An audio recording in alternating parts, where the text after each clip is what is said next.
আপনি কি শুধুমাত্র সমাধান খুঁজছেন ভয়ে, নাকি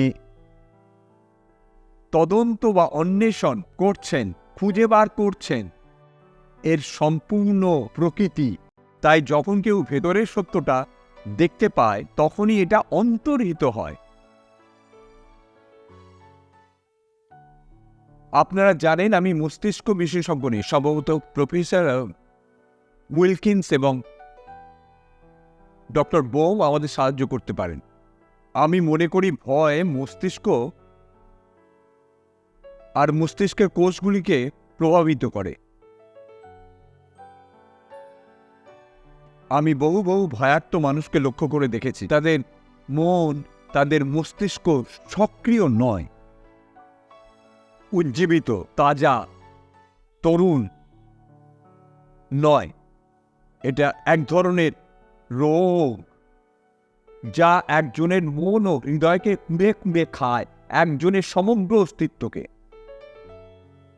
এবং যদি আমরা রোগটি না বুঝি, বরং শুধুমাত্র উদ্বিগ্ন হয়ে থাকি রোগটি নিরাময়ের ব্যাপারে, তাহলে তা কখনোই হবে না। আমরা শুধু একে অপরের সঙ্গে খেলে চলেছি। তাই আমি জিজ্ঞেস করছি, যদি আমি তা পারি, অবশ্যই সম্পূর্ণ শ্রদ্ধার সঙ্গে সবসময়, আমরা কি সত্যি এর ভেতরে ঢুকতে চাই?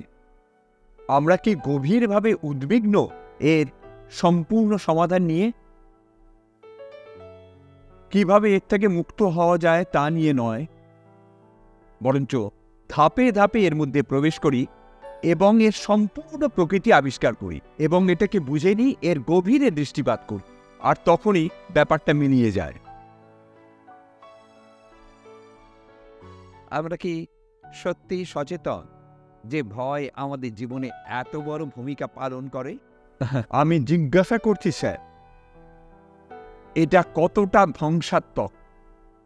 কেননা ভয় থেকে হিংস্রতা, সব রকমেরই স্নায়বিক আচরণের উদ্ভব হয়। অনুগ্রহ করে এই খেলাটার মধ্যে ঢুকুন। আমি বলটা ছুটছি, কিন্তু আপনি খেলছেনই না, ফেরতই পাঠাচ্ছেন না। ওটা সবসময় আপনার কোর্টেই থাকছে। বুঝতে পারছেন আমি কি বলছি? ভয়ের তাৎক্ষণিক প্রতিক্রিয়ার সঙ্গে এর কি কোনো সম্পর্ক নেই?